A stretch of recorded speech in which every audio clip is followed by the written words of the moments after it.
Hey, friends, it's your girl Xaviera, and happy Thursday. It is Thursday night, and I figured we could get together for a little bit and talk about the latest new. Well, let me start over. Hey, friends, and thank you for tuning in. It is Thursday, and I figured we could get together for a little bit to talk about the latest in celebrity news and entertainment. So I am live on Facebook, YouTube, and on TikTok. So if you post a comment somewhere and I don't catch it right away, please excuse me because my eyes are all over the place. But if this is your first time tuning in to a live with me, my name is Xaviera, and I am the CEO and founder of Ice Cream Conversations, where we serve delicious scoops of entertainment and celebrity news. So I was very excited about coming on tonight because I want to talk about this Drake lawsuit. Like, this information just dropped a little while ago, and I'm sure that people are going to be talking about it because this probably was one of the biggest stories of last year going into this year. So I want to talk about that. And since we're already on the legal corner, we can go ahead and jump into this whole Nikki Gilbert situation with her and the Supreme Court, Katori Hall, P Valley and Stars. And if you are coming into the room, hello, welcome. Thank you for coming in. And hey, Lorena de Brooklyn, how are you? So yeah, it's quite a bit going on, but I really want to show you some of the really amazing gifts that I received this week from the ID channel, from WeTV. You just wait until you see what WeTV sent to my house, and damn near scared me to death because I think I told some of y'all that the delivery guy, well, I'll get to it. I'll tell you when I get to it. But anyway, so WeTV, ID, and one of the marketing companies that I work with sent some really nice things. Elise, thank you so much for the rose. And yeah, so first things first, let's go ahead and get into this whole Drake thing because y'all boy got to feel kind of stupid. He has to feel stupid at this point because I feel kind of embarrassed for him because, okay, so the battle of the century. Now, I'm a hip hop girl. I love hip hop and I am always here for a good battle. And the battle between Kendrick Lamar and Drake, I always felt like it was like one-sided, but I mean, it just depends on where you stand. And trust me, before y'all start saying, "Oh boy, you just a Drake hater." No, I am not a Drake hater. Drake has gotten some of the coins out of my bank account because I've seen him in concert. I've supported all of his albums. I mean, he even mentions Ice Cream Conversations in one of his songs. Thank you so much, Orsayer. I see you. I'm trying to keep up with the thanks and all those good things. So he even mentions Ice Cream Conversations and Shut It Down from I believe it's the Take Care album. So no, I am not a Drake hater. I can't lie and say that I don't love Kendrick Lamar because I do. I love him real big, real bad. Now, I probably spent double the money with Kendrick Lamar, but you know, the whole thing that really bothered me with this whole Drake and Kendrick situation, like I love hip hop and I come from the old school, back when Kool Moe Dee was battling LL Cool J, LL Cool J and Cannabis. Some of y'all may remember that. Thank you, Ambitious and Distracted. So that's my girl Sherelle, but you know I'm trying to be professional. But so to fast forward to 2024, and we have who y'all considered to be the king of hip hop. I don't know who, some of y'all was treating him that way. I mean, he was doing very big things in hip hop. And then he ends up getting into this really big battle with Kendrick Lamar because they've been subbing each other for years. I mean, it just is what it is. They've been frenemies for years. And then it finally broke down to them literally getting into this battle. And Drake ran down to the man and told, like, Drake basically called the cops in hip hop. And I don't know how some of y'all stand on that and some of y'all feel okay with that. Like, you take it in the studio, you put it on wax. That's old school talk. I know some of y'all like, what is wax? Like, I download my music.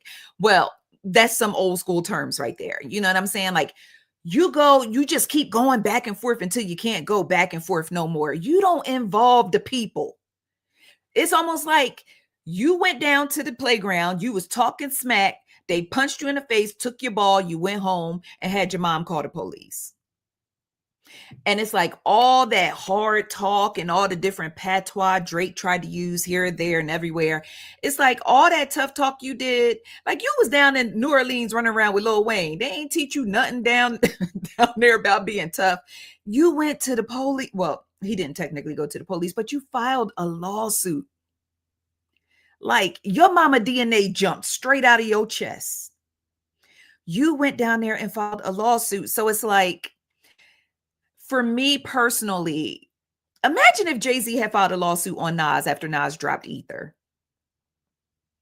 Like, how can you really respect that? See, Sherelle said the courts are the police. And yeah, I agree. The courts are the police. But you went down there and you filed a lawsuit. And then he still has a fan base who stood on business alongside him. Like, well, he did call the man a pedophile. He called the man a pedophile. Well, let me tell y'all what the judge said. Since we involve in the courts, let me tell you what the honorable judge, whomever who presided over this case. So basically the short of it is Drake got mad with Kendrick Lamar, but it was bad enough he filed the lawsuit. So he didn't want to look all the way like a pair of kitty draws. So what he did was he filed the lawsuit against UMG and basically accused his record label of just basically pushing the song and putting their everything around behind this song to make this song an international hit. Now, UMG ain't have to do nothing. The minute my cousins on the West Coast hit the streets of LA and Crenshaw and start crip walking to Not Like Us, it was over. Like, no one really needed to push this song. A hit is a hit. Like, you went to battle with a Pulitzer Prize winning rapper. The only person Drake should be mad at is himself. That was a poor decision in itself. You don't go to battle with a Pulitzer Prize winning rapper. But anyway, so he accuses UMG of pushing because basically Drake is trying to get out of some nasty, ugly deal with UMG. And then he basically used this whole situation and said that UMG and Kendrick Lamar conspired to try to ruin his reputation so that even if he left UMG, he would be dust anywhere else that he went. But a judge said today, friends, a U.S. District Judge, Jeanette Vargas, hey, Jeanette, she ruled that Kendrick Lamar's lyrics were non-actionable opinion. So next time y'all say something crazy about somebody and they want to file litigation against y'all for defamation, tell them, that was a non-actionable opinion. That's all it was. It was a non-actionable opinion. I'm putting that in my vocabulary because y'all be liking to play with me with litigation, and I'm done. So she said it could not be considered defamatory, noting that the song was clearly a part of an ongoing rap battle between two artists trading lyrical jabs. Boom. All right. She went on to say, hold on, where was the other part that I was like, ooh, I got to tell y'all about this. Okay. Judge Vargas, who is now my favorite BFF in the court system, she said that context was key. And a lot of times, on social media or whatever space we in, context isn't necessarily key for a lot of us. We hear what we want to hear, and then we respond to whatever we want to respond to. But Judge Vargas said the average listener is not under the impression that a diss track is a product of a thoughtful or disinterested investigation, she wrote, adding that rap battles are known for exaggeration, competition, a metaphor, and not fact-checking. Or Sayer said that the judge was screaming mustard. Yeah, the judge Vargas was giving mustard.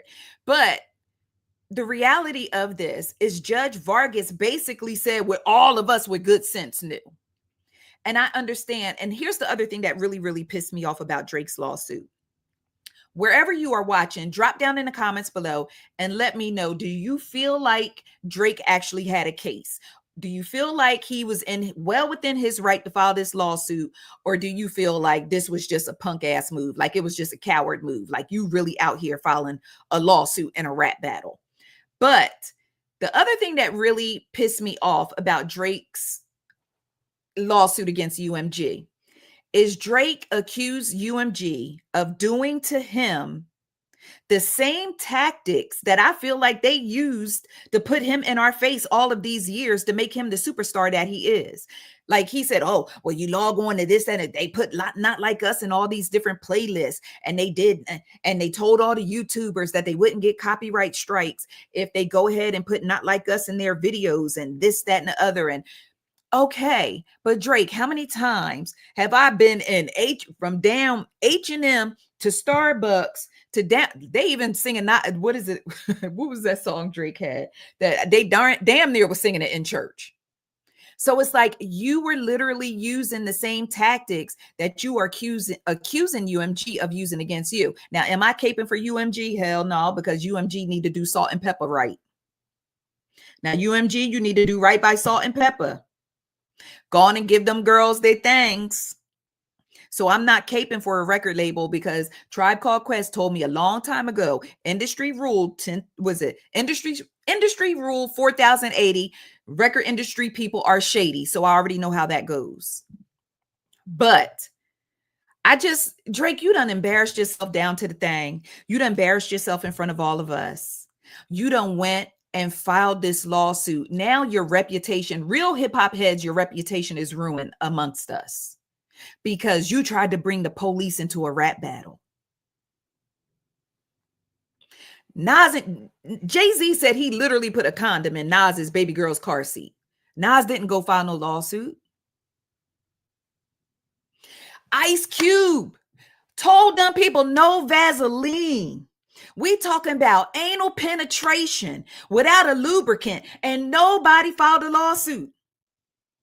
But Drake took his beige, sensitive tail down to the thing, and I feel like he was a hit dog hollering because when Kendrick Lamar said, you know, he like him A minor, you got in your feelings, but we saw them text messages between you and let me shut up because I don't need no litigation. I don't need no litigation, but let me just shut up. So I'm just looking at the comments right now just to see. Let me know. Have you lost? Here's the question: have you lost respect for Drake as a rap artist because he filed a lawsuit in a rap battle? Elise said, and don't forget he got into it with The Weeknd.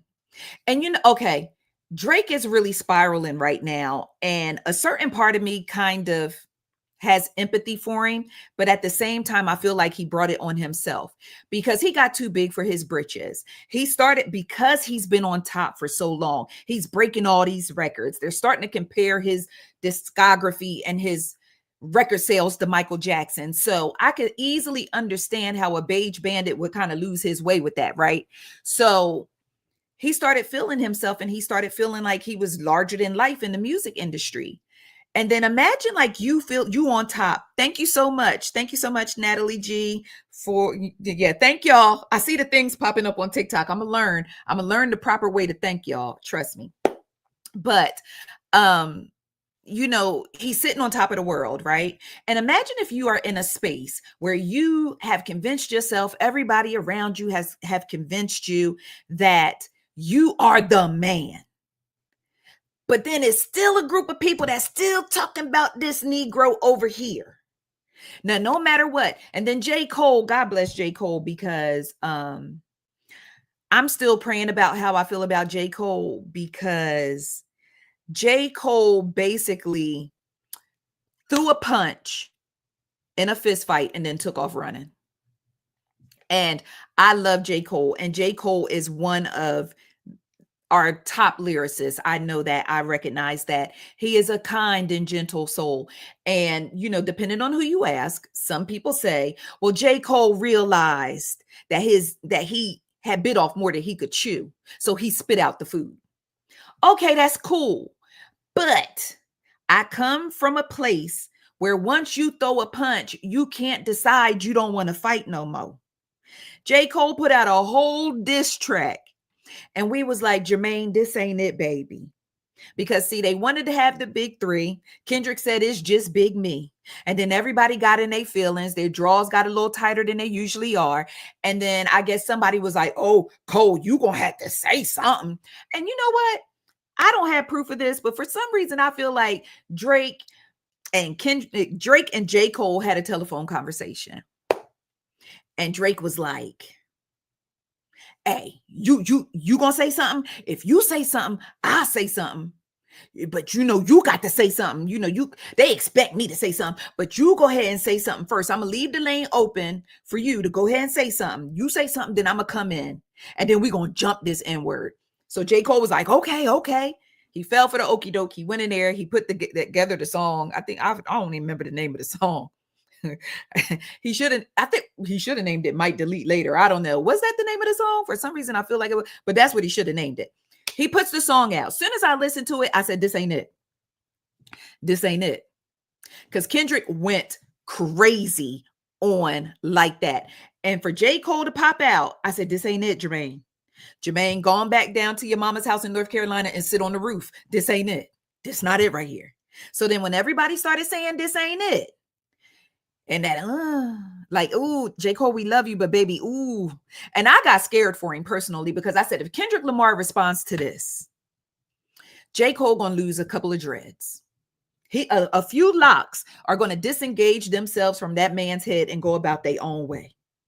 So then J. Cole, because he's a smart, intellectual man, realized he read the room and the tweets. He read the room and the tweets and he realized this ain't it. This not it. I'm going to have to, this ain't it. So he went ahead and pulled the song off of streaming. Just like JT did. JT can lie all she wants. She pulled that song down because it was garbage. So he pulled down the song and then went down to his little festival, got on stage and said he'd been losing sleep. I guess the Lord, he'd been praying about it. And he don't want no parts of it no more. He just don't. It don't went too far. He don't want no parts of it. Now, what Drake should have done, well, now I ain't even going to get, if Drake was going to end up calling the police, Drake should have just went ahead and bowed out with J. Cole. But Drake tried to go back to back because, see, here's the thing. Drake's battle record has been pretty good if you don't count Pusha T. Because, see, the way Drake dragged Meek Mill through the streets of Philly was really bad. It was really bad. So he felt like, listen, when it's time to battle, I'm battle tested. I'm good. It's what's up. Now, Pusha T threw him for a loop by letting all of us know he had the little curly head boy over in wherever, London or wherever the boy lived, Paris, wherever he lived with his mom. Well, used to live with his mom. So Pusha T, you see, VA men are different. I had to catch myself right. So that battle hit a little different, right? Y'all saw how quick Drake jumped up, pulled his little jacket, put his hood on, and he ran home. And he left Pusha T alone. We ain't got to be bringing kids into it. Okay, but you brought Pusha T wife into it. So Pusha T said, okay, you gonna pow, I'm gonna go get the belt and I'm gonna whoop. So Drake tried the same thing down with Kendrick Lamar. Now you telling everybody Kendrick Lamar whooping on Whitney. You done told all these people that Kendrick Lamar whooping on Whitney, and Whitney in the damn Not Like Us video crip walking with their children. Sir. Sir. Because if we're going to go defamation for defamation, then let's just do it the right way. But Kendrick Lamar ain't about that life. He don't do those things. So I just say, I don't even know if y'all answered my question. Have you lost respect for Drake after he filed the lawsuit, the Not Like Us lawsuit? Have you lost respect for Drake in any way, shape, or form as a rapper after he filed that lawsuit? Because I did.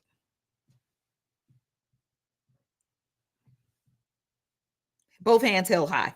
I did.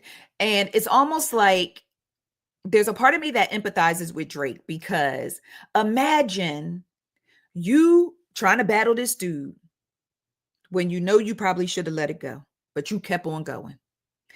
And you got to the point where your friends, your buddies, was on stage crip walking with the N-word, who was calling you a pedophile, a freaky A N-word, a 69 God. Elena said no respect. Chrissy said yes, she still has respect for Drake. Tia said Pusha T was Drake's therapist, told him about himself, pretty much. Yeah. Our Lovely said, Elise says yes, she still has respect for Drake. Our Lovely said, I still like Drake. I think the lawsuit was whack as hell. Okay. I just feel like Drake kind of lost his way. And I don't know if I just, because I'm completely turned off, I just feel like he lost his way. He did the thing with Party Next Door. He did the album with Party Next Door. I didn't like none of the songs. I mean, that's just me. Um, he's putting out these different songs and he's just doing a lot of different weird things. He's always puckering up in pictures on his Instagram story. They accused him of etching his belly. I don't know, because I could go somewhere and get etched right about now because I'm looking like an etch a sketch over here. But it just is what it is. You know what I mean? Oh, Chrissy said, no, she has lost respect. Excuse me, ma'am. She hit me with a ma'am too. Our lovely said, Nokia is a bop. I can't let go of Champagne Poppy. Now, listen, when you throw on those pre-lawsuit bops, I'm all over it. I mean, the man mentioned ice cream combos in one of his songs. I can't go but so far away from that man. My sister Titisha said, nah, the lawsuit was frivolous. You participated in rap beef and lost. Take your L on the chin and move on expeditiously. So with that being said, the judge has dismissed Drake's Not Like Us lawsuit against Kendrick Lamar. And meanwhile, Kendrick Lamar is overseas and got people that can't even speak no damn English over there hollering, not like us. They not like us. They not like us. And not even realizing they the ones that's not like us. But that's okay. That is okay. So it just is what it is. So speaking of lawsuits, let's just go ahead and shift over really quickly to this whole Nikki Gilbert P Valley Lionsgate lawsuit, because I am very well versed in this situation because I have been watching this case for the last 5 years. So as some of you know, Nikki Gilbert, I think, I can't remember the dates. Hold on, let me pull the dates because I want to be very accurate in my reporting. But for some reason, I'm feeling like 2009, but I don't know why 2009 is jumping out at me.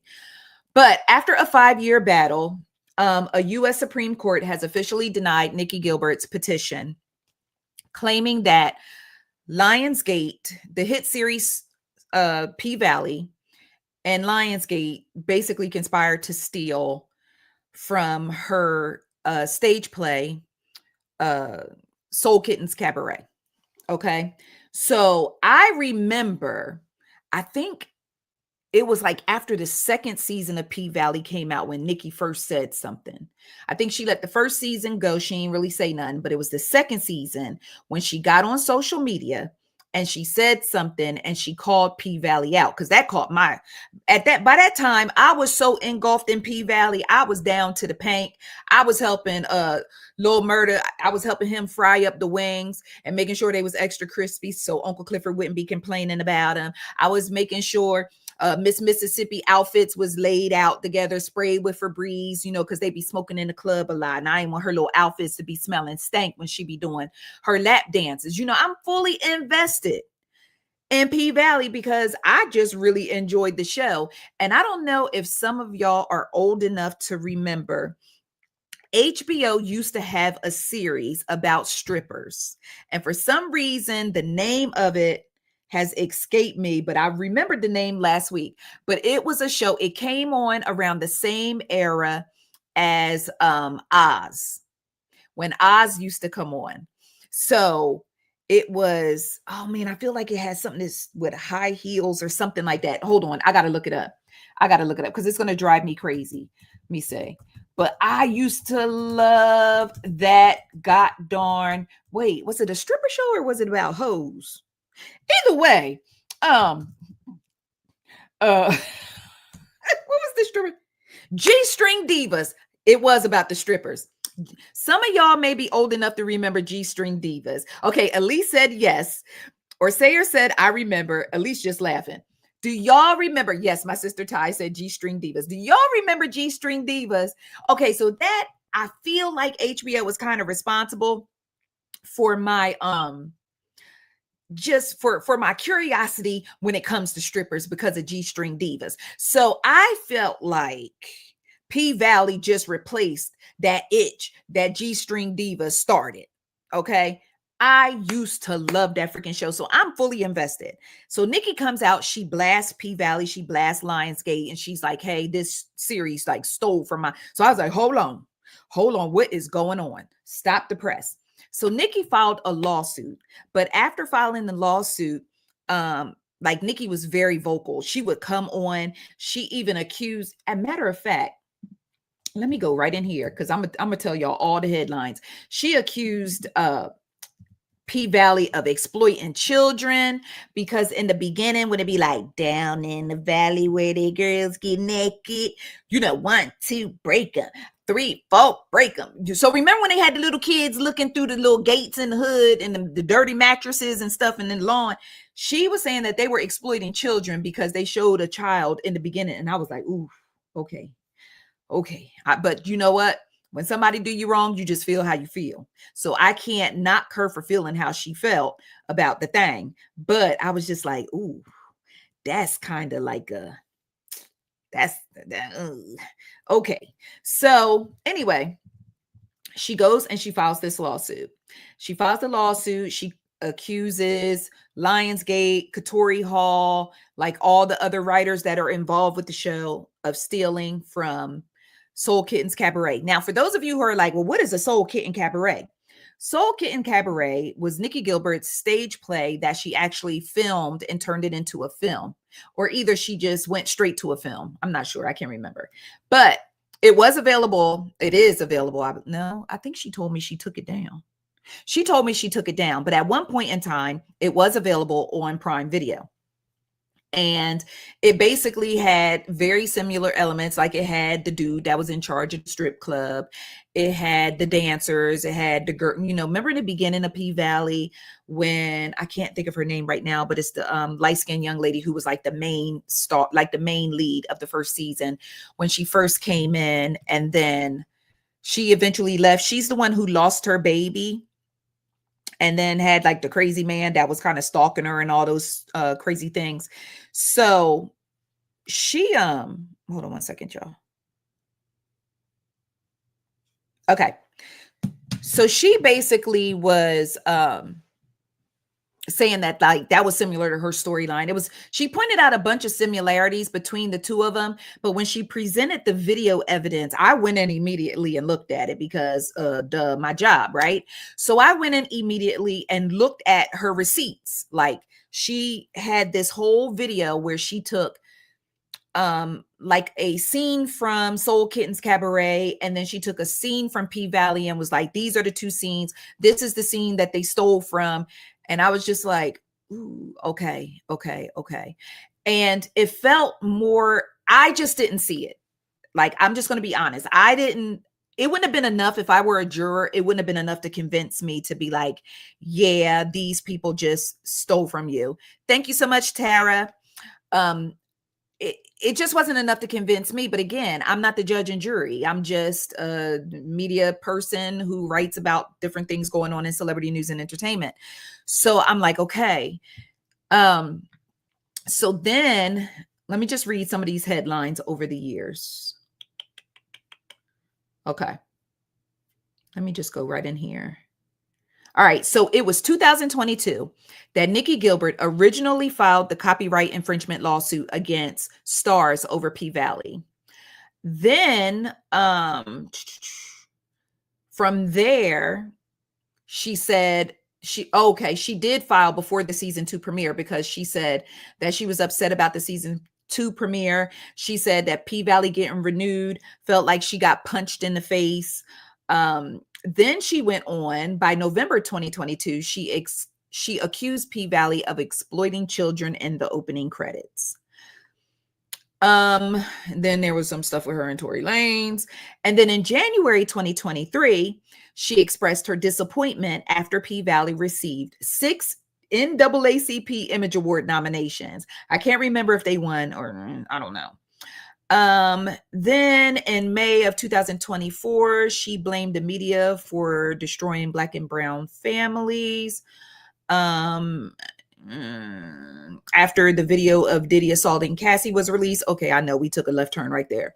Okay, so then in August of 2024, Nikki Gilbert, I'm going to use the word lost. I don't like to use the word lost because at the end of the day, Nikki felt very strongly that they took something from her. And here's my thing. If you feel very strongly that someone took something from you, I'm not going to knock nobody for fighting for what they need to fight for. Thank you, our lovely. I'm not going to knock anybody for that. I encourage people to fight if they feel they have been wronged.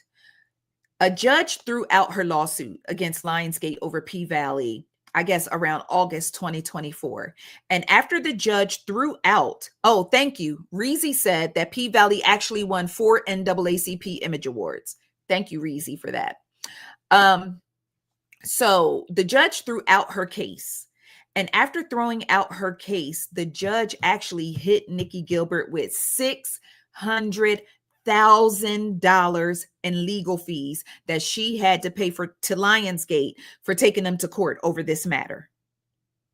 And I said, God, dog, let me tell you something. If I got hit, God forbid, hold on, let me put God forbid first and let me find some wood to knock on because Jesus be offense. If I got hit with a $600,000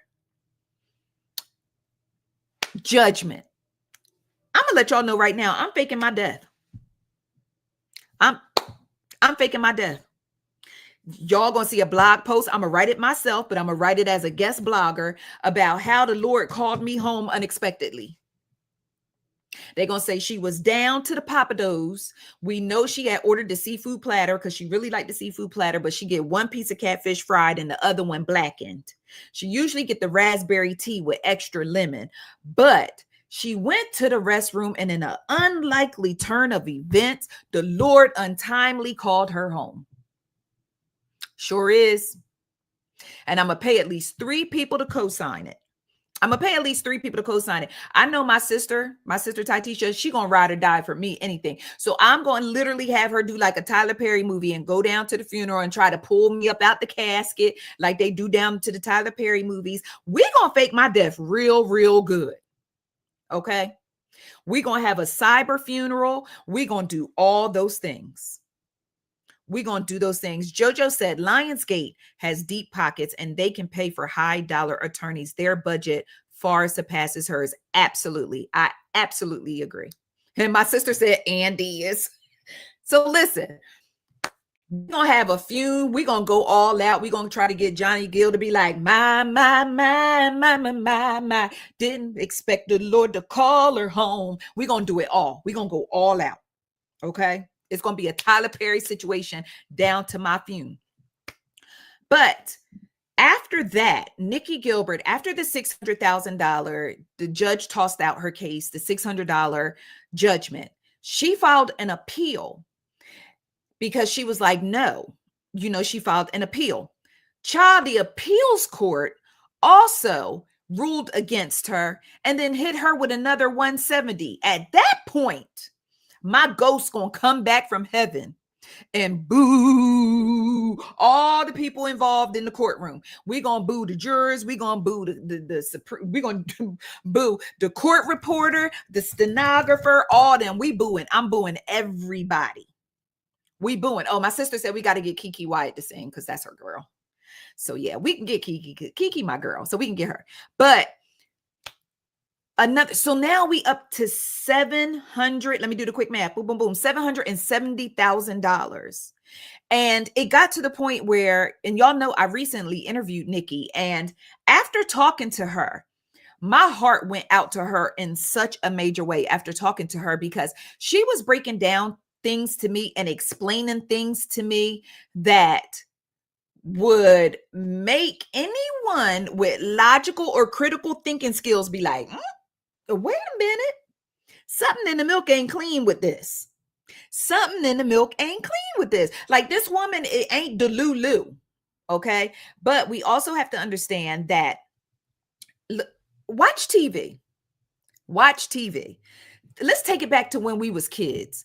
How many episodes of our favorite sitcom had at least one episode where a kid had to play sick to meet their favorite celebrity? How many episodes had an episode where either the star of the show came close to being kidnapped or someone they knew, one of their friends, had been kidnapped?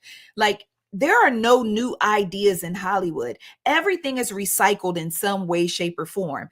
And even with me being in media, it was a lot of times I had to get out of my feelings because I would see stuff and I would be like, I just posted that and now they posting that. Like, are they legit copying off of me? Now, one of y'all favorite super duper big media, well, blogs, Instagram accounts, they literally stole my stuff, and I know they stole it because they cropped my watermark off of it. Because at one point in time, I was going the extra mile of putting watermarks on my stuff, and I still do now, but not for this sense of trying to protect what I made. It's more or less to let y'all know, hey, this is where you can go get the information. icecreamconvos.com. This is where you can go get the information. But yeah, y'all little favorite room on the Instagram, they stole one of my posts and cropped my logo off the side. And I said, oh, dang. But I mean, that's what they do. That's what they do. Okay. JoJo said, yeah, it really is. Because if you think about it, P Valley is basically could be the play cousin of Players Club. Uncle Clifford is just Dollar Bill with some nails and a wig and a fresh beat. I mean, it is what it is. So, but again, me personally can't imagine looking at something on TV and being like, is that my shirt? Oh, did they steal my shirt? So I get it. I understand that. And I understand her wanting to fight. But at one point, she was literally representing herself in court. And I'm just going to assume it's because the fight became so costly that she couldn't even afford an attorney anymore. I've been there, done that. Hello. So it's like, dang, you know what I'm saying? So if you have not watched my interview with Nikki Gilbert, it is very eye-opening. It's eye-opening. Whether or not you believe they took from her, hear her out. Trust me, it's eye-opening. My sister said, tell Diamond to get her funky ass upstairs because she up next and I want my percentage. Okay, so now October. Here we are, October 6th. So after the appeals was kicked out, Nikki took her fight to the Supreme Court. And here's the thing. I got to salute Nikki Gilbert for the simple fact that she was able to take her case to the Supreme Court. Like, there are not a lot of people who get their cases in front of the Supreme Court. So the fact that she took that case to the Supreme Court says a lot. And one of the things that she said to me, whether or not I feel like they took from her or not, that's not even the point at this point. She stated that the reason why she was fighting so hard and the reason why she was taking this case to the Supreme Court is because she said if she loses this case, it is going to set a precedent for everyone who comes behind her that these big networks can take your shiznit and you can't do nothing about it because your arm's too short to box with their bank accounts and their attorneys. And I said, dang. So even if you don't agree whether or not they took from her, the bigger picture is, as creatives, our rights is getting snatched up like some bad edges. So let's just be mindful of that, especially if you are in a creative space. Man, every day we losing a different right to something, whether it's, I ain't even got the right to go to the chop shop no more. So, I mean, it just is what it is. Not saying that I went to the chop shop, but what I'm saying is our rights are taken every single day. So Elise said, it's just like the black fashion designer. Absolutely. Abso-dang-on-lutely. So October 6th, the decision was made. The Supreme Court said, that's it. That's all. It's over. Ms. Gilbert, you have taken it to the highest court in the United States. That's it. That's all. It's over. So the Supreme Court denied her petition. And Nikki's it was 2011 that she released Soul Kittens Cabaret. I just want to get some dates out there just for clarity and just for the sake of being precise with my information. Nikki said, while I am disappointed, I remain steadfast in my belief that this case was a historic opportunity to confront the systematic inequities that have long silenced underfunded and underrepresented creators. Ooh, y'all, Hooked on phonics worked for me. Because I went through that. There was some big words right there. I went through that. I was reading like T.I. And then she said, for 5 years, I have fought to okay, that fast. See how fast Hooked on Phonics left me? I'm gonna come back. Hold on. For 5 years, I have fought to defend my intellectual property. Soul Kittens Cabaret against one of Hollywood's largest studios. This was never about me. It was about due process, fair trials, and every creator who's been told they're too small to win. Hollywood has won 99%. 99%. Hollywood has won 99% of copyright cases over the past 2 decades, not because every artist was wrong, but because the system is built to favor the powerful. You can't argue with that. Y'all, let's be fair. You cannot argue with that. Let's be really, really fair about this. So, she also noted that she will be releasing a book and a documentary, and it's going to be titled Nikki versus Goliath: The Cost of Justice. The cost of justice is superbly accurate because sis, $770,000. Call me. We will plan the fume. But she did tell me in my interview that worst case scenario, she will go right down to the courts and do like how y'all president used to do every time he messed up one of them high rises. Y'all know what I'm talking about. Be like, I would like the rupsy of the bank. Excuse me. Hi, I'm Miss Bryant. I am here to inquire about the rupsies of the banks. That's what she says she gonna do. She ain't going broke behind this. I said, I heard that. Oh, she also noted, winning in the court of law is important, but winning in the court of public opinion is purpose. Okay. Our lovely said yesterday, I didn't want to hear it. Based on the new information, I need to see the doc. Yo, first things first. As far as I'm concerned, my interview with Nikki is the doc. Because the way she broke down that case. But listen, I'm not mad at her to monetize the mess. Like, she went through this mess, monetize it. Because for every single person that's like, girl, gon' get, we ain't reading that book. Ain't nobody gonna watch that documentary. How many times you watch something just because you was curious? Because I don't watch plenty of stuff I ain't had no business watching just because I was curious.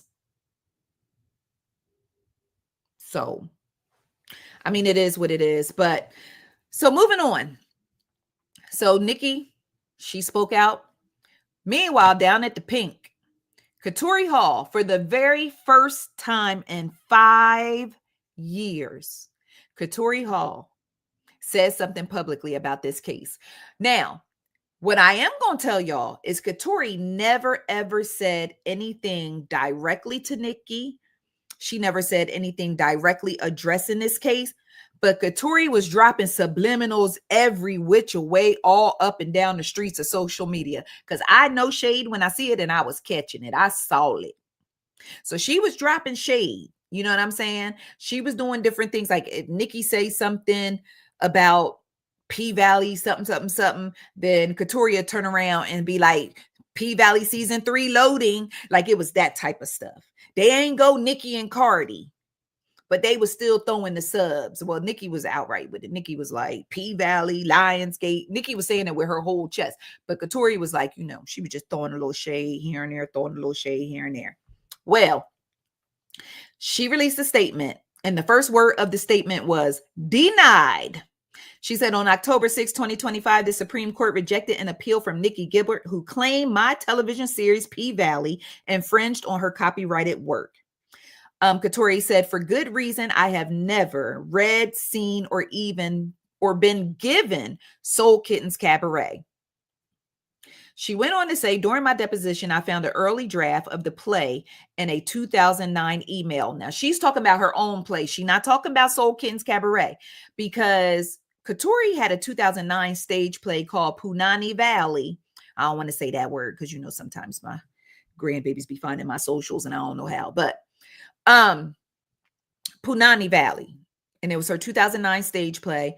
And she said that during the deposition, she found an early draft of this play that she wrote back in 2009. She said, I marveled at how much of the dialogue from those first pages remained in P Valley in the pilot. Uncle Clifford, Miss Mississippi, Mercedes, and Autumn all jumped off the page. Autumn is the girl's name I couldn't think of in the beginning. Katori says she provided the court with over 16,000 pages of material, including drafts, pitches, early pilots, as proof that this series was her own independent work and it was not stolen from Nikki Gilbert. She said, as an artist, exposing my creative process so vulnerably, my mouth didn't want to do that one, felt like a violation. And you know what? I can understand that because, like if you have certain ways that you do things and then you got to tell everybody how you do it, that could feel like, you could feel a little butt naked outside with, in the cold with a thin sweater. She said, despite my discomfort, I gave the plaintiff the access she craved to no avail. She said craved. Damn. This generosity was met with online attacks and lies. So basically, Katori saying, boo, I gave you the receipts and you still got on social media and attacked me, called me a thief, and said lies about me. So I made a video. I wrote a blog post about this. That's what I'm actually referencing right now. I don't even know why my mouth don't want to do certain words tonight, but just work with me, okay? I made a blog post about this, and this post went. And it went so much so that I received a phone call from somebody's legal team yesterday because their panties was in a bunch about something that I had wrote in this article. And that's all I'm going to say about that. But to that particular person, should you see this live right here, because my Patreon best friends, I do have a Patreon. If you are not a member of my Patreon, I welcome you to come and be a part of my Patreon family. But I was so upset yesterday that I had to go behind a paywall and go the F off.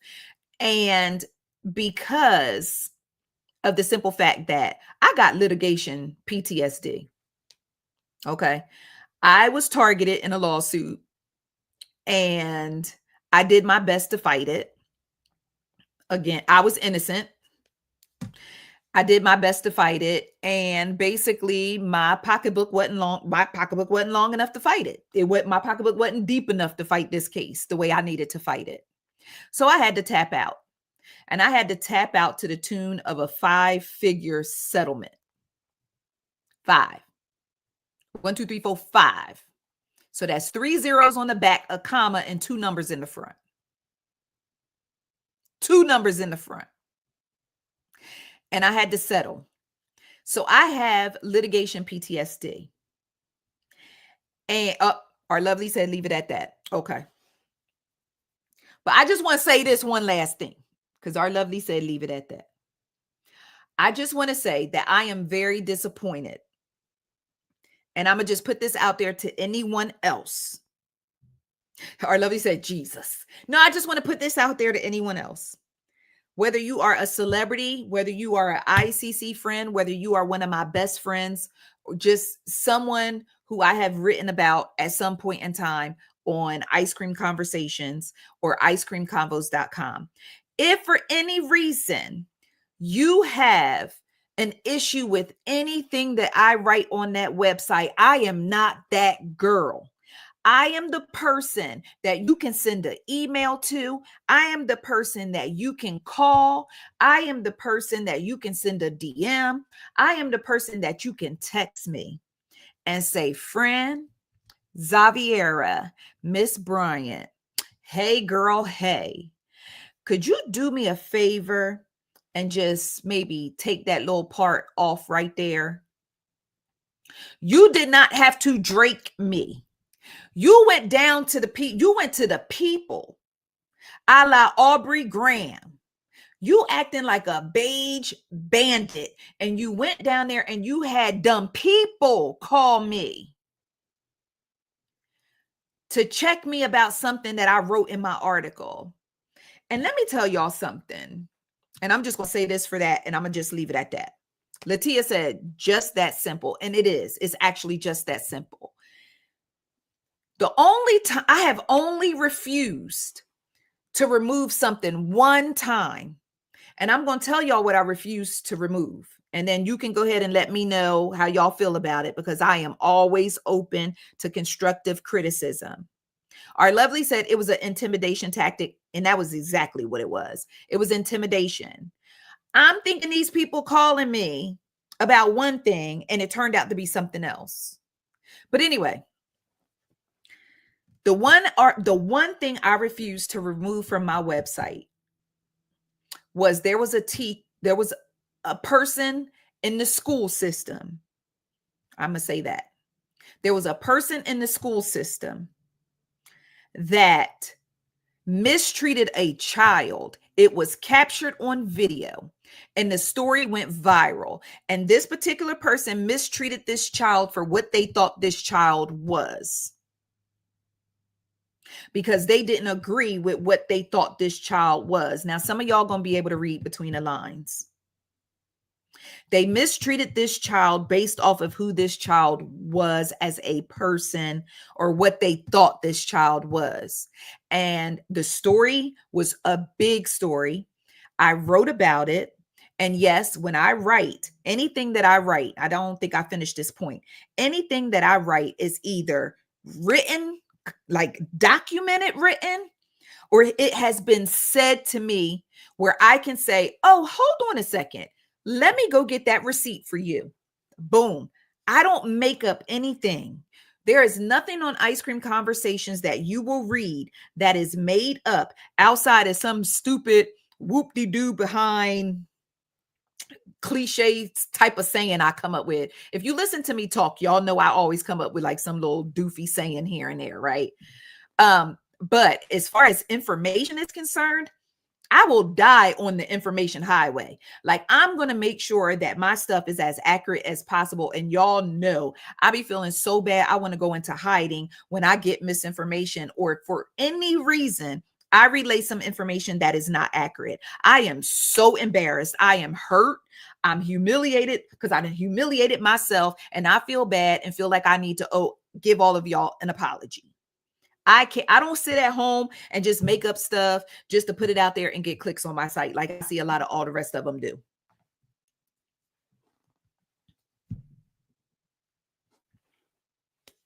I don't do that. So with that being said, this person mistreated this child in the school system. I wrote the story. The story blew up. This person got fired. This person went and tried to apply for a job in another school system. And when they did the background check and Googled this MFer, my story came up. This person had either ChatGPT or they play cousin write a demand letter and send it to me, telling me that I need to remove this article. XY, not basically I need to remove it, but they are urging me to remove this article. Something, this, that, and the third. I wrote back, provide me with proof that this didn't happen, because I literally got the video right here of you doing it. You're not going to do like how the police do and kill somebody in one county and then go work in another county because it was swept under the rug. You're not going to do that with me. Not when it comes to no children. I done put 3 kids through school and I got one grandbaby in school right now. Yeah, I'm not sweeping nothing under the rug about no mistreatment of children. You are out of your rabbit ass mind. No, God. Nope. Can't do it. No, baby, I'm not going to be able to do it. Nope. They literally wrote back. So first you tried to intimidate me with this little fancy ChatGPT written letter. When I said no, I should have, well, it was so long ago. But had I received that letter today, I would have wrote back, whoop-de-doo. No, I'm not removing it. So you can go to another school system and act like you never mistreated them children and try to get away with it. No, heck no. So then they came back and said, well, what do we got to do to get you to remove it? I ain't nobody's credit report. You're not going to sit on this for 7 years and think it's going to drop off. I'm not the credit bureau, baby. I'm sorry. I suggest you go get counseling, you put in the work, you go into your prayer closet, you ask the Lord to change and fix your heart, you ask God for forgiveness, you do give back to your community, go back and try to make up for what you did wrong and do good things for other children. And then when you apply for a job and my article come up, then you can pull out your little thing and say, well, you know what? Yes, Mr. Sir, Madam, that happened in 2014. But since then, I have worked with the Boys and Girls Club. I have got baptized. I got baptized in the funk. You know, I done did this, that, and the third. I done gave to the United Way. I done gave blood down to the church. I done did this. I done did that. And I done did this. If you want a job bad enough, if not, stop working with children and find a new career.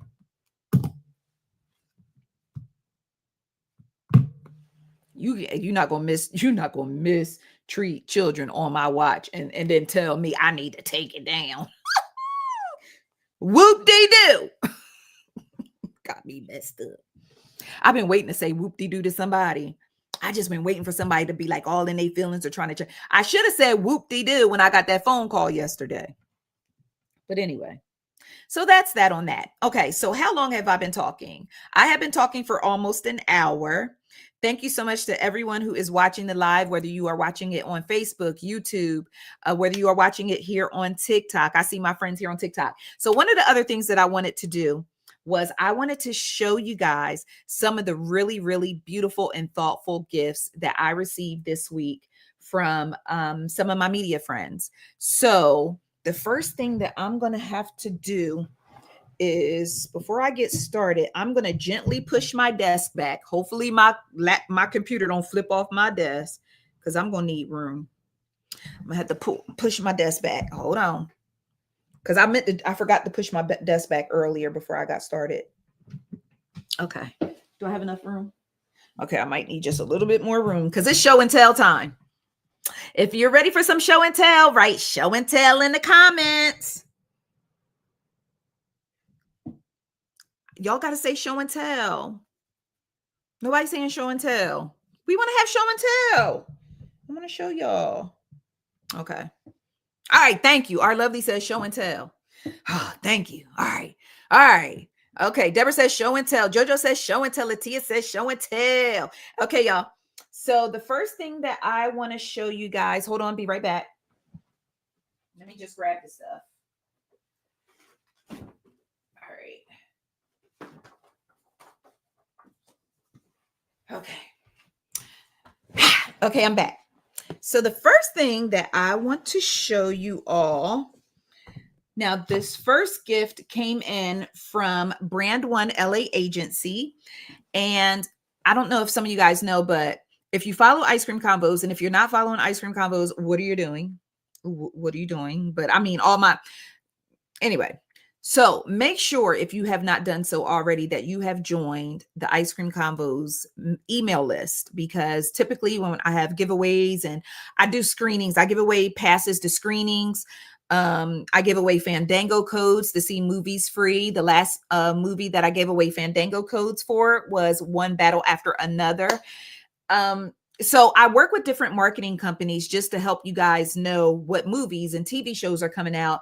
A lot of times marketing companies will work with me and give me opportunities to interview cast members and things of that nature. So that's how I work with marketing companies. Well, this one particular marketing company, Brand One LA Agency, y'all, they showed your girl some love. And typically this is a thankless job, right? Oh, our lovely said One Battle After Another was awesome. That movie was so freaking good. Oh, I can't wait. I can't wait. I can't wait for just Oscars. I can't wait because it's going down. But anyway, so we worked together posting the release of a brand new trailer of a film that is coming out. And y'all, they sent me this super, super cute. Y'all, how cute is this? It is a Levi's. Was it Levi's Strauss & Co.? It's a denim tote bag. And I was just telling my ICC best friends that a good tote bag will never fail you, right? Isn't this cute? So I gotta go get me some dark denim jeans so I can put this thing on and just be all cute down to the thing. Like, oh, I thought somebody said something. Somebody said something. Oh, I'm sorry. And it's big enough to fit my laptop. Just, I really, really love this.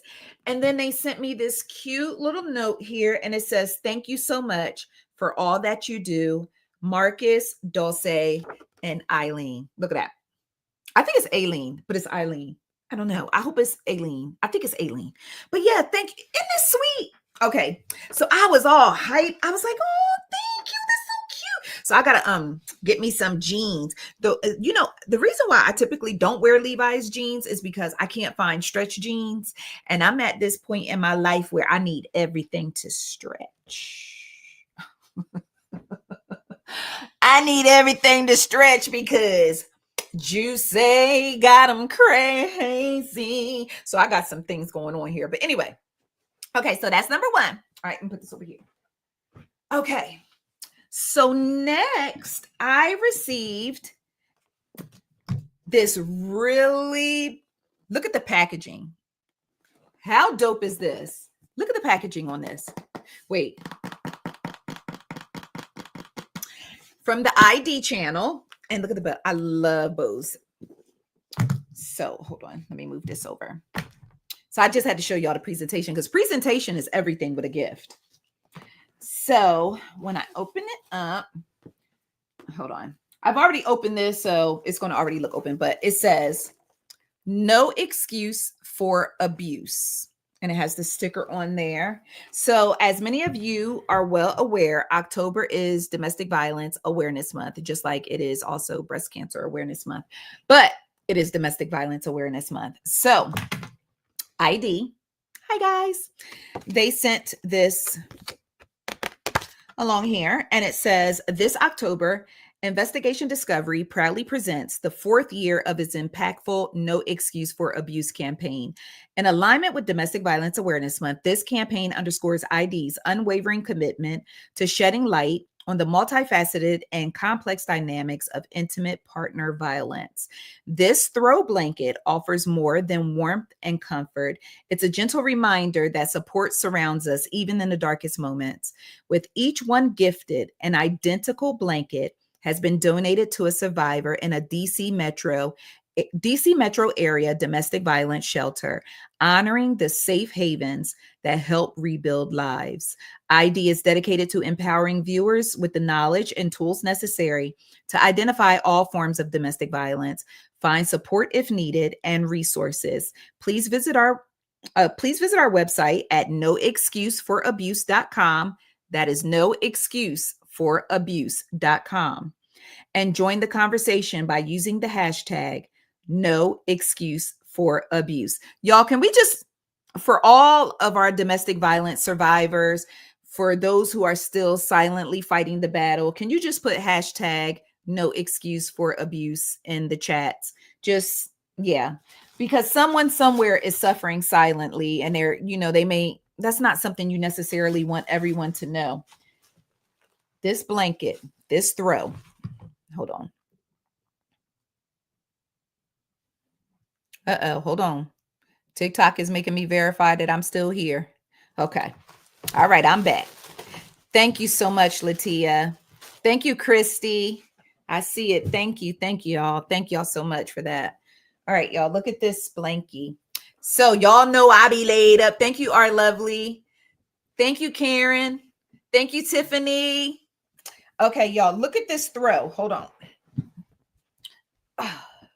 Y'all know I'm not dressed for the occasion now. Hold on. Thank you, Shantae. Thank you, Elena. Thank you, Our Lovely. Thank you, Latia. I don't know if I said Latia already. Okay, y'all, look at this throw. I'm going to throw that in a circle. No, I'm sorry. Stay focused. All right. Look at that. Isn't this really nice? And then look, down here, it's monogrammed ID. Isn't that nice? And it feels so good. So it just feels good to know that other women are receiving this because, listen, y'all know the comfort, even if it's just a small piece of comfort that a good blankie can give you, you know? So, I'm just sending my love and my prayers to anyone who has been a survivor of domestic violence or anyone who has been a victim of domestic violence. Um, with that being said, I'm going to give y'all a little heads up on something. Let me scooch up. Okay. So later this month, I'm just going to say may because child is pretty much a done deal. I am going to be interviewing Dr. Muhammad. She is the ex-wife of the DC sniper. Y'all, this is the closest I have ever gotten to true crime. But unfortunately, Dr. Muhammad was a victim of domestic violence. And there is a documentary for those, my true crime gang. Whoop, whoop. Where the true crime gang at? Whoop, whoop. If you out there, just say whoop, whoop. So yes, there is a documentary coming out on the ID channel. Please give me a moment because today I was chasing my tail all day long because I was just so excited about this live and just trying to like do live on Facebook and YouTube and TikTok and just really like explore the whole TikTok thing because I'm still learning, and thank you all for being patient with me on TikTok. But I need to post that trailer. So I'm going to get that trailer out tonight so that y'all can get the tea. So when you watch the trailer, y'all going to know that the lady in the trailer is coming to the ice cream shop. I done talked to the ID people today. Your girl talked to the ID people today. So listen. Yeah. Okay. I see my whoop whoops coming. Okay. Christy said gang. So yes, y'all. And I'm very excited about it, but at the same time, I'm really nervous because like I remember when it was going down with the DC sniper. You know what I'm saying? So I'm gonna just make sure he's still behind bars while we get to chitting and chatting. I don't want no problems. But yeah, so yeah, ID, like let me just say this while I'm speaking about people who treat me good and are good to me. I've been doing media for 15 years. And media is an interesting place because I'm just the only person running ice cream combos. It's just me, right? Thank you so much, JoJo. It's just me. And where I fall through the cracks as far as media is concerned, most cases when you think of a media outlet, it is a group of people, it is a business, or it's a enterprise, it's whatever. So they begin to treat you like a news station, right? They expect you just to post it. Here, I sent it to you, post it. You the news, ain't you? Post the news. Post it, bitch. Post it. But at the same time, I'm one person. So then certain outlets, depending on marketing companies who I work with, they look at me as an influencer because I share information. I give people information, basically like on an influencer level. So I'm always caught in this purgatory of whether or not I'm treated as media or an influencer. So most cases I'm often overlooked and not really. But let me tell y'all who treat me good. Ally Global Marketing. I will always sing their praises. They have really, really been standing 10 toes down with me through this trying time and this hard pivot. Latia said, I just knew he was not black. Girl, me too. Because I went to work all up in my non-black supervisor's face like, y'all got another one out there on the loose. And when they caught that man, I got to work and she was like this. Now say what now? So anyway, but Ally Global Marketing has been absolutely amazing and fantastic to me during this trend, like this really rough pivot. Own Oprah Winfrey Network. Oprah Winfrey Network. Oprah Winfrey. Own my heart and own like the Oprah Winfrey Network, the ID channel. They are all under Warner. And so when I tell you those people are so good to me, they are so kind to me. They send me emails, like speaking life into me, telling me what a great job I do in my interviews. They tell me, like, when I write an article for them, they come back and they tell me how great the article is. And I ain't used to that.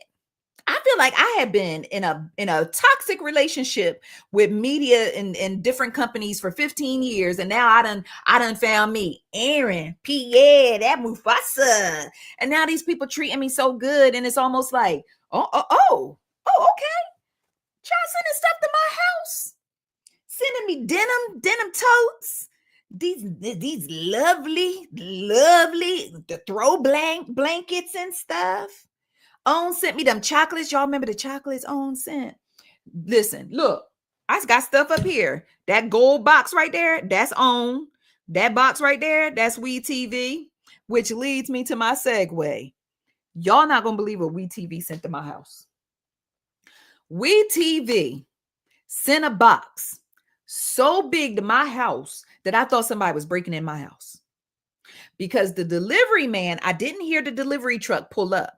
So when the delivery truck pulled up, all I heard was like that type of, and I was sitting here and I'm typing and I heard, and I said, oh, hell no, not somebody trying to break in my house in the middle of the day because they think we all at work. I am at work, but I'm here.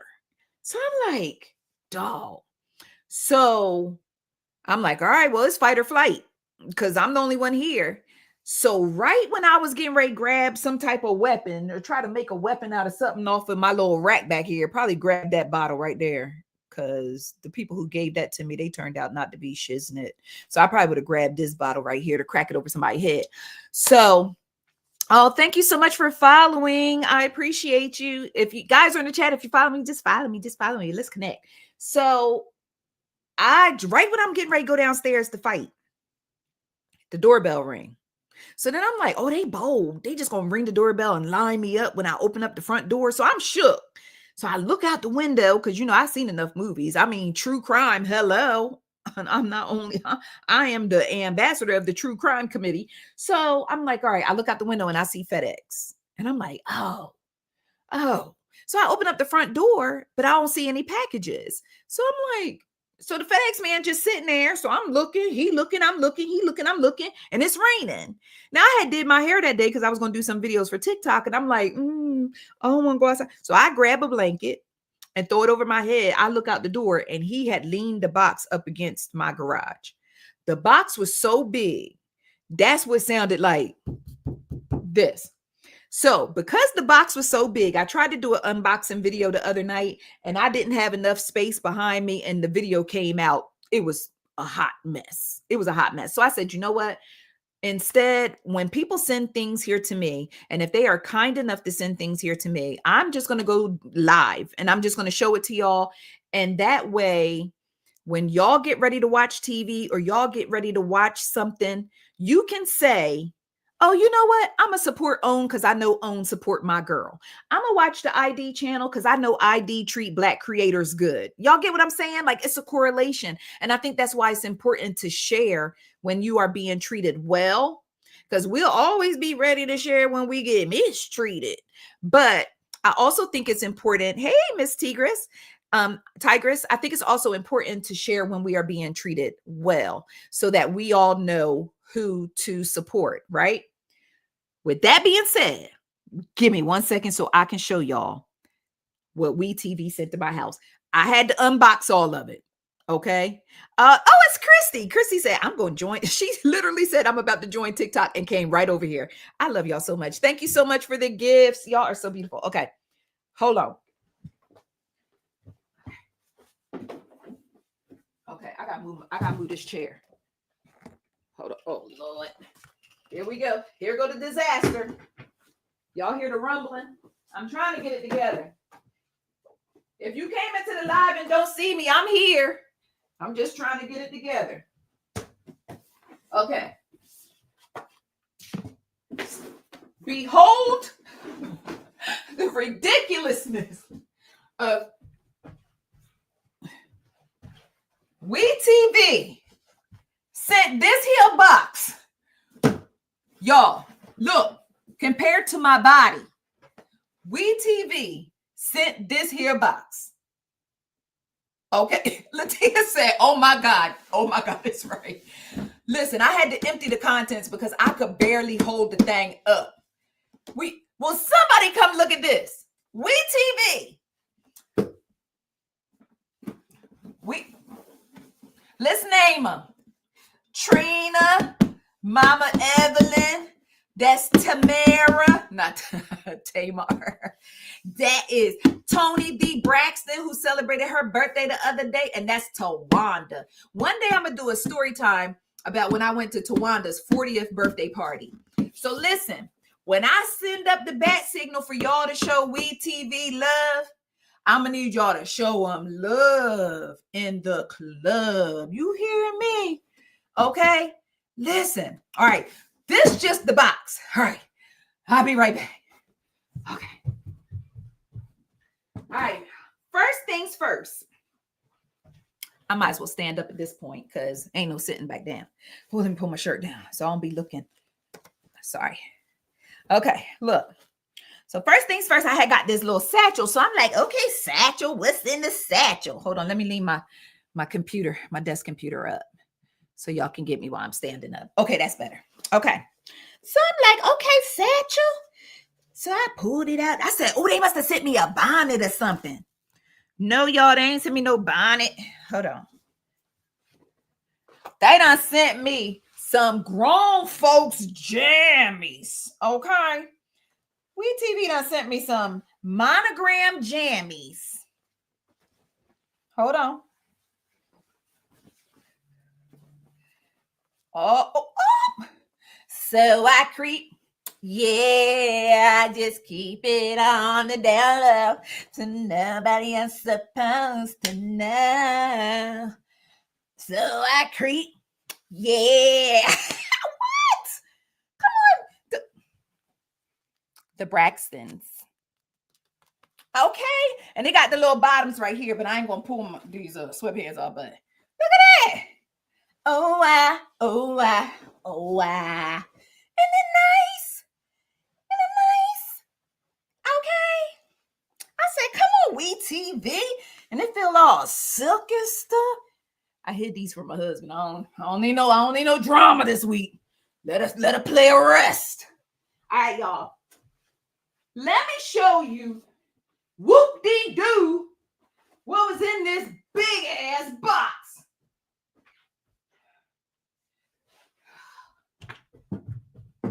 Hold on. I'm making my way downtown. These jokers done sent your girl a whole director's chair. The real one. This thing heavy.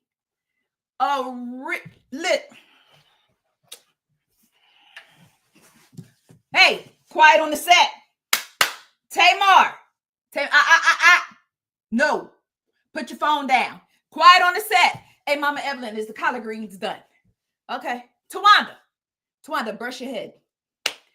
Brush your head. I don't care. You don't got no hair. Brush your head.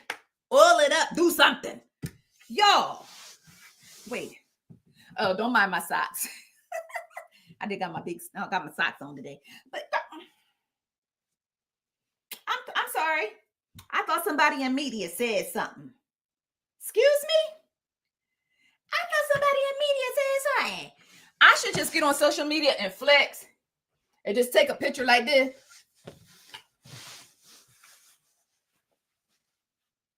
What? I'm sorry. I'm going to do the rest of the live like this. I thought a player said something. Whoop they do, nigga. What? I thought somebody said something. Y'all, this chair. Just let my big old arm hang over the chair. What? The what? The Braxtons. The Braxtons. I said this. And it's the real thing. Y'all. And it's cute.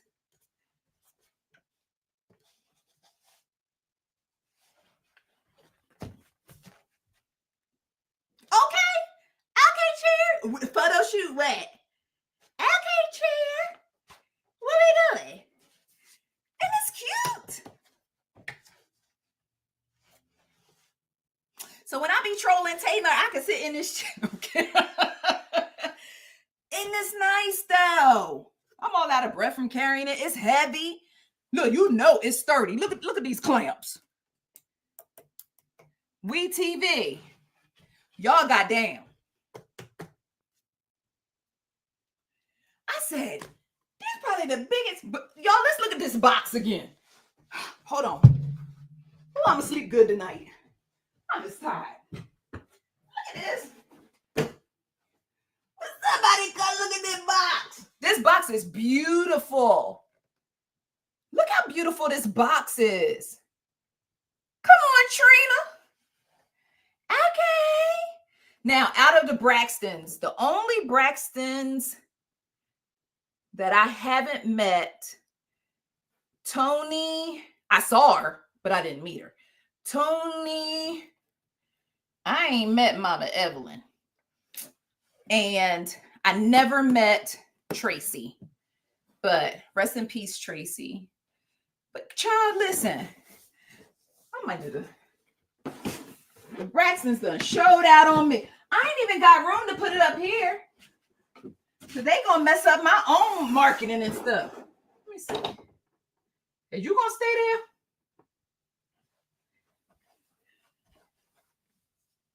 there? Okay. Let me get my jacket. Because y'all know I get cold quick. That big ass box. Oh, wait, I gotta read y'all the card on the inside. Hold on. I forgot they sent the card on the inside too. Hold on. Woo.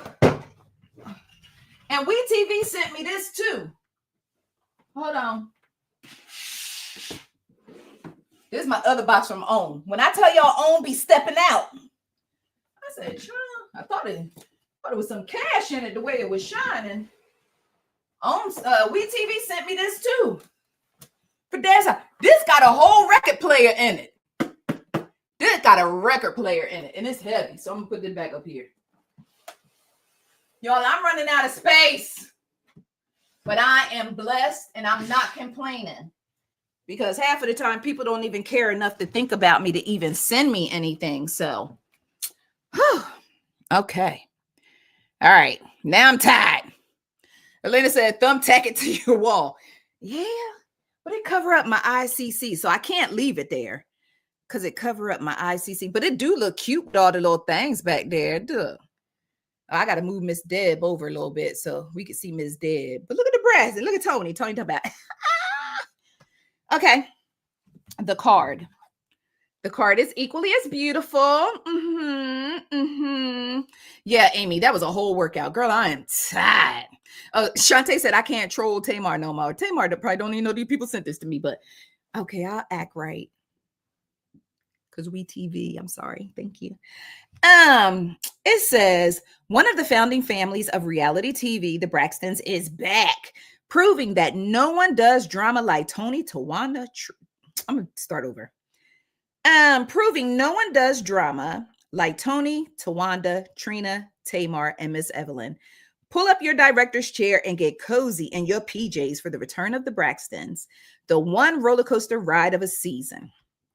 Bigger, bolder, and realer than ever, the ladies reunite with hopes of healing, but life throws more curveballs than ever before. While Tawanda plans the wedding of her dreams, the family is rocked by medical emergencies, explosive emotional confrontations, and the fallout from a public scandal that threatens to divide them for good. That sounds juicy. Child, my glasses is fogging up. Scan the QR code below and use the custom social filters we created just for you.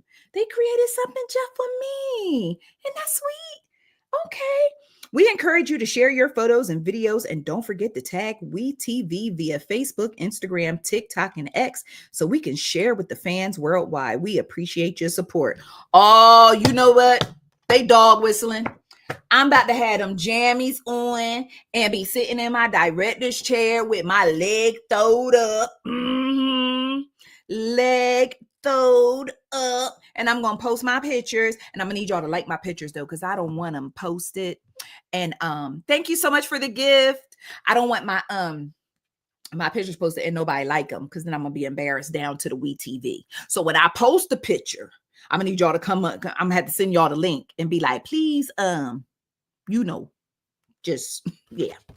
But this is very nice. I'm interested to see like what special little code they got for me back here. But yes. Okay. So last but certainly not least, I got 2 last reminders. How long we been on? Okay. Almost an hour and a half. Okay.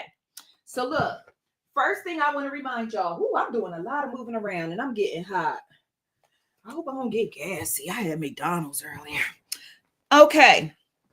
I want to remind you guys that tomorrow ends the giveaway for the him movie Savior's jerseys. If you want to win a Savior's jersey and it says him on the back, which I think is really, really cool, be sure to visit icecreamcombos.com to enter. And if you want to do a bonus entry, then you can join my Patreon and do a bonus entry, and that will give you like a VIP entry. Okay. So here's the other thing that I want to say about these jerseys. Upon further review, I have 2 smalls, 2 mediums, 2 larges, and 2 extra larges. And I have a gut feeling that everybody gonna go after the extra large. So I need you all to tell me what I should do. Now, typically with a giveaway, the way I keep it fair is if I have 10 things to give away, I do 5. Oh, look. Thank you, Miss Tiger. She is showing out on me tonight. I just love you so much. Thank you so much. I typically I set aside 5 for Patreon for my VIPs, and then I set aside 5 for, just regular drive-by entries. So I have 8 of these jerseys. Now, with that being said, I want y'all to tell me typically what I do with the giveaways. After I set aside, I use a randomizer to choose my winners. And that way you don't have to, I don't have to feel like, oh, I don't want to people accuse me of choosing favorites and this, that, and the third. I want it to be fair to everyone every time. Now, some of y'all are just some lucky ducks and just always be winning. But I try to do randomizers to make sure it's fair to everyone, right? So with that being said, if everybody want extra large and I'm still left, because when you enter, you have to put your size in. So when you win, I know what size to send you. If everybody goes for extra large and then I still got 2 smalls, 2 mediums, and 2 larges, what should I do? Should I just be like, well, we just got 2 extra large winners and then the rest? Or are you guys open to, say if your name doesn't come up for you come up as a winner, but there's no more of your size left. Do you just want anything that's left? Do you just want one? Or if you don't get the size, you want 2 tiers in a bucket? Kind of tell me how you feel about that, because I definitely want your feedback on it. So that way I can make sure I am literally giving you what you want. So I'm waiting for your feedback. Hey, Tasha. So I'm waiting for your feedback. So let me know. If you win and your size is no longer available. Okay, so Karen said, give the winners a choice to select another size. So Vaughn said, I entered and asked for a large. So let me just win. Vaughn, you gonna have us looking like we out here scamming people. Okay. Shantae said, you get what's available. You get what's left. Let me see what y'all saying over here on TikTok. Let me know what y'all want over here on TikTok side. Now y'all got to weigh in too. So if you win and your size is already gone, tell me what you want. Our lovely said, I agree. You get what you get. Oh, Lord. Okay. Amy says she's with Vaughn. Vaughn said, my bad. Elena said, Shantae said, you get what's available. Elena said, because someone in my house can always wear it. Yes. And then here's the other thing I was thinking, because I overthink everything and I worry so bad about y'all. I just want to make sure y'all happy, y'all have what you want. But I said, listen, worst case scenario, you don't win your size.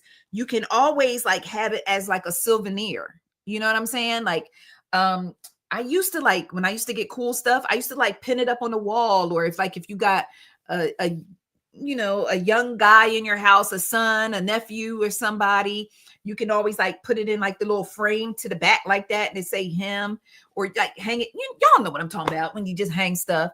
Okay, now last but certainly not least, I got a giveaway for y'all. All right. So my ICC best friends already know about all the giveaways because we already had a ICC QVC in the Patreon. So if you haven't joined my Patreon, join my Patreon. It's only $5 a month, and y'all will keep me off of OnlyFans. Sorry, y'all keep me from putting my feet on the internet. But I have these super cute. Speaking of a tote, because we love a good tote round here, I have these super cute Downton Abbey totes. Now, these are like really heavy, like, well, not super heavy, but it's like a really good canvas. Is that what it's called? A canvas tote? Yeah. So we have these really good canvas totes, and I have 1, 2, 3, 4, 5. So I have 5 of these totes. Our lovely said, yes, we love a good tote. It is made by Terrytown Bags. And let me see if there's any. It says proven, made from recycled origin. And then it says, I can't read that. All right. Time to go back to the eye doctor. So, yeah, I can't read the real small fine print, y'all. Listen, I got grandchildren. Okay. Y'all see every time I got ready to read, I held it out like this. I don't know. I've become that person. Okay. So, with that being said, first 5 people. I'm trying to decide if I want to keep one for myself. No, because I got my denim tote. I ain't gonna be stingy. The first 5 people to go to icecreamconvos.com. Go to icecreamconvos.com, go to my contact page where you can enter your information. Okay. Go to the icecreamconvos.com, go to the contact page and fill out the contact form and say, friend, I want the tote, and put your address in. Now, you don't have to be scared about your address. I'm not going to pull up with no Tupperware talking about, hey, girl, hey, I ain't feel like cooking tonight. I don't share your information with nobody else. This is one thing about me and one thing about Ice Cream Convos. You will always know that it is my goal and it is my intention to always create a safe space for you on these here internets. Okay, so you ain't never got to worry about nothing shady. You ain't never got to worry about nothing this, that, and the third. We ain't doing that. I care about you. I want your well-being. I want you to be safe. Okay, so that's not what we're doing. So with that being said, icecreamconvos.com contact page. There's a contact form at the bottom.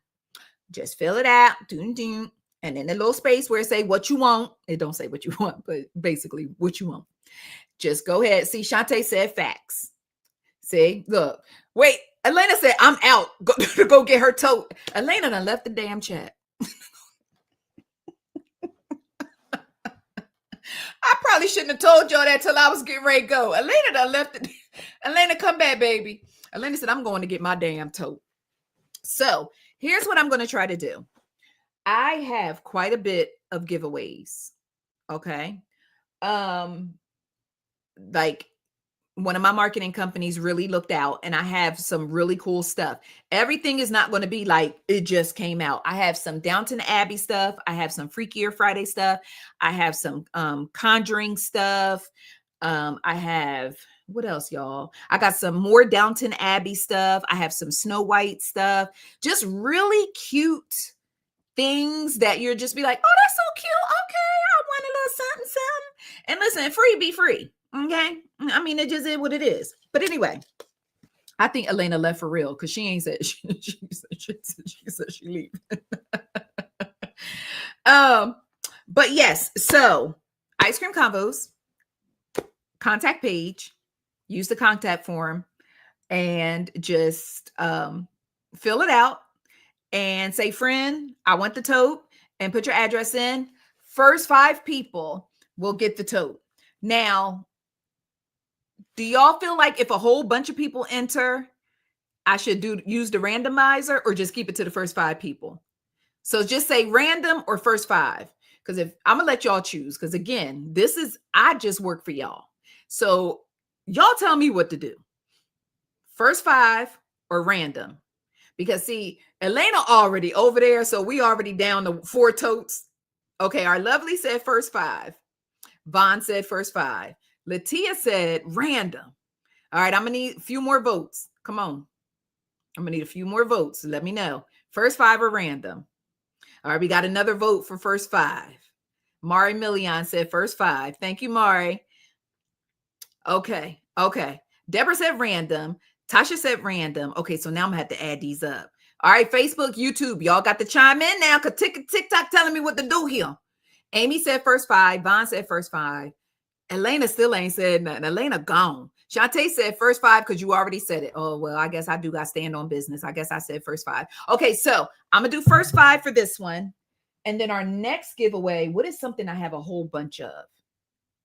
I have a whole, I don't want to ruin it because then y'all not going to come back to the next live to find out what we got, to give away. Okay, so let's just do that. All right, so we're going to do the first five because Shantae done pulled my goddamn card and was like, you already said it. So first five tonight. Okay. I had fun and I probably had too much fun to the point where I want to come back tomorrow. Let me know if I come back tomorrow because my daughter would make fun of the way I talk. I'm from South Jersey and sometimes I didn't think I had an accent and I didn't think that I talked differently until I started using TikTok. And let me explain to you how that came about. So first things first, shout out to, okay, so we're going to do first five. Okay. We've settled on that. Oh, Mickey says send in plum wine for a redo. Oh, listen, whew, plum wine was a good, whew. Yeah, Mickey, because you missed me talk about G-string divas. Because me and Mickey used to watch G-string divas together. Okay. So look, okay. So I didn't realize that I talk different until I started using TikTok. And the reason why I say that is because when I do my videos, I try to, TikTok feels like college, right? You get on TikTok and everybody like, oh, you can make money on TikTok. You can make money on TikTok, blah, blah, blah, blah, blah, blah. And I'm like, okay, because I need to make money right now. I'm trying to keep my feet off of, the place. So I start watching a whole bunch of videos. And after probably about the 20th, 25th video, I was like, bro, this feel like college. I feel like I'm in college. It's like, do this, don't do this, say this, do this, put captions on the screen, put words on the screen, don't do this, don't do that, keep it only 7 seconds. And I was like, bro, I just want to share my content and just make a little, just make enough money, keep my feet off OnlyFans. I mean, off the thing. Okay, so with that being said, I went ahead and started making videos and I started using captions and I start using captions on the videos because a lot of people don't turn on the sound when they're watching their TikToks. TikTok be telling me what I'm saying, but that ain't what I was trying to say. So the captions basically show me that I'm not necessarily pronunciating words based off of the King's English. See, it's bad enough Destiny sit up in here and make fun of me because I say Monday, Tuesday, Wednesday, Thursday, Friday, Saturday, Sunday. She'd be like, Mommy, what? It's because I had her in Georgia. So she's a Georgia peach. I'm from South Jersey. So I say Monday, Tuesday, Wednesday. Thursday. She's like, Mommy, it is Monday, Tuesday. When I said, no, it's Monday, Tuesday, Wednesday, Thursday, Friday. And you drink water. She was like, it's water. No, it's water. So see, Shantae said I speak very well and I try to enunciate and I try to give my best. I got it. I can read and write type of vernacular or whatever, but y'all will notice even in these lives, even in some of my videos that I do, I start out like, oh, well, such and such, such and such, such and such. And then I'll be like, cause it was on Monday at some weird time.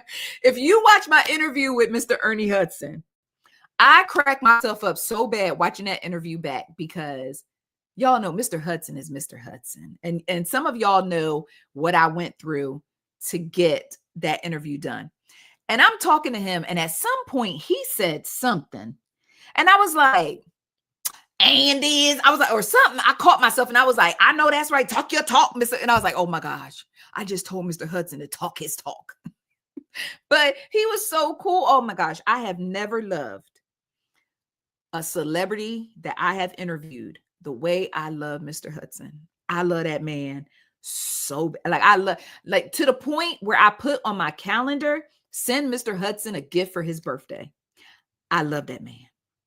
So Latia said it's Monday, Tuesday, Wednesday, Thursday, Friday. That's right. I said what I said. That's right.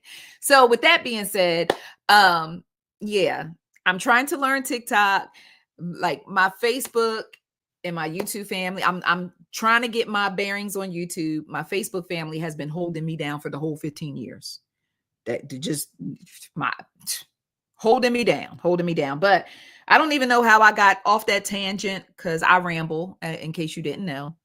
But yeah, I want to come back tomorrow because I had fun. This was really fun. Y'all just wait until I really learn TikTok, like how to be like, I want to be you know, when people start getting stuff and they be like, oh, thank you, oh, thank you.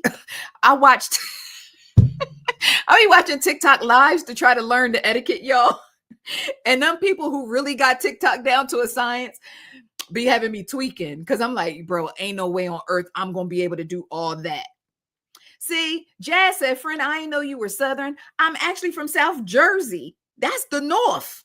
But I've been in Georgia since 1996. So I know the first time I called somebody shouty, I was like, yeah, they got me.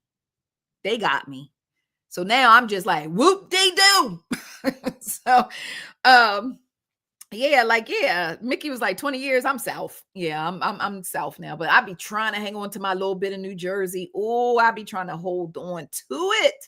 So when I go home, all my cousins say I sound country, but it's whatever. It's whatever. It's whatever. But yeah, so y'all just wait till I get TikTok down to a science when I be like, oh, thank you, so thank you. Hit the be sure to get this and this and then I'm gonna pin you and then follow. Yeah, love you, though. Oh, I love y'all. Y'all so great. Oh, no, or whatever the stuff is I'm supposed to be doing. Y'all just wait till I get that down to a science. When I'm like, oh, this person right here, follow. No. Well, you know, do this person right here, and I'm gonna my besties, more besties, and yeah. I don't know. I just be like, oh, thank you. When I see something pop up somewhere, I be like, oh, thank you. But tonight has been fun. I hope all of you have had fun. So on my to-do list, I need to post the trailer for Dr. Muhammad, the DC Sniper documentary that's coming on. I need to post that.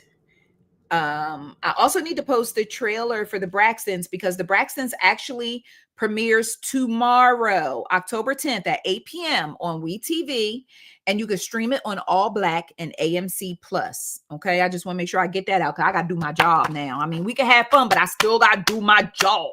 Okay, these people was nice. They sent me some stuff. Got to do my job. So with that being said, I'm pretty sure y'all just heard my garage open. I think Destiny is home from work.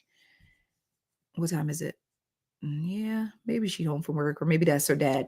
But anyway, no, Mickey said, am I a psychopath because I love the show Monster Ed Gein? No, you're not a psychopath. I ate that whole series in one sitting. Because number one, real quick before I go, Monster on Netflix. If you have not watched Monster on Netflix, this thing is not for the weak. If you are easily creeped out or not, this ain't gonna be for you, okay? Because the man is hunching on corpses that he done dug out the grave and everything. I said, well, God, no, like, anyway, it's Charlie Hunnam, y'all. And if you was down with Sons of Anarchy, you already know what time it is when it comes to Charlie Hunnam. Baby, and he is eating this role, but it is definitely probably the most creepy thing that I have seen in quite some time. I mean, it surpasses what's the guy's name that was eating people? Dahmer. It surpasses Dahmer. It surpasses the Menendez. But the Menendez brothers, that monster felt more like a music video. They would run around their little fancy outfits, left and pop the parents, spit the bread. So here's the last, well, I done said, here's the last thing about 30 times. Amy said, definitely watch that series in one day. We are not psychos. She said, and Charlie is fine. Amazing in that role, but fine. Yeah, Charlie fine is for all care. He is fine as for all care. The voice alone. Oh, the voice. Yeah, the voice. What? It was one more thing I was going to tell you, and I can't remember now. So I guess that means I need to go. But yeah. All right, y'all. Let me know that if I come back tomorrow, y'all come back tomorrow. I know Eric, y'all ain't got time to be messing with me every day, but I really want to get to the point where I go live every single day. My biggest fear with going live is that no one will show up. So if somebody tell me all I need is one person to show up to talk to me, if one person gonna show up, I'll keep going live. I just need one. All I need is one mic. All I need is one person to show up. Our lovely said, I'll pull up. Okay.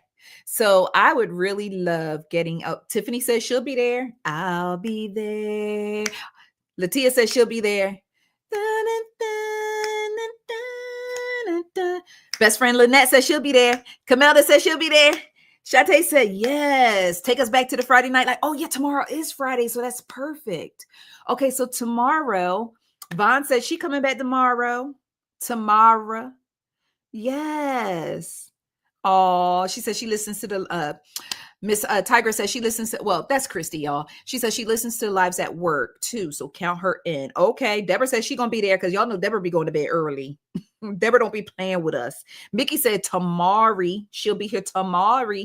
Okay, y'all. So tomorrow night, 10 o'clock. 10 o'clock. Okay. 10 o'clock tomorrow night. We will go live. I'll make sure to share it and make sure y'all got all the information. But this was fun. So tomorrow night, I'll find another giveaway for us. But tomorrow night is going to have to be random because tonight was first 5. Okay. So I'll be emailing y'all either tonight or tomorrow to let you know you are the winner. But I'm going to tell y'all now, we down to 4 totes because Elena said she was getting the hell on and she got the hell on. She left for real, for real. But to everyone who watched tonight's live, no matter where you were watching, whether it was Facebook, YouTube, or TikTok, thank you so much for joining me. I am Zavi. I am your new friend. And some of y'all my best friends. So, you know how, well, no. Ooh, no, I don't want to quote him. But, once upon a time, somebody was like, hey, you got friends, we could be friends, but I don't want to be quoting certain people because they be doing bad things. But all right, love y'all. Good night. All right, so now I got to log out of everything. So just watch me log out. I'm going to try to do like some fancy hand motion because I'm going to log out of TikTok first because I got to figure out how to get out. I don't know how to get out. Okay. Wait, am I out? Okay. It just says that I paused it. Let me see. How do I leave TikTok? Okay, I think I found it. It's right here. Ah, there it is. Okay, I'm leaving TikTok now. Bye, guys. Okay, y'all. Oh, I did it. Y'all, I did it. I went live on TikTok. Y'all, listen. It said, real quick, to my best friends over here that's been with me since day one. It said that I had 662 viewers. I had 11 gifters and I had 2 new followers and I made 56 cents this live. Y'all, I'm finna be rich. All right, y'all. So I will see you tomorrow night, 10 o'clock. Okay. Love you guys. And thank you so much for always showing up for me and always being there for me. I appreciate you more than you ever know, best friends. Bye.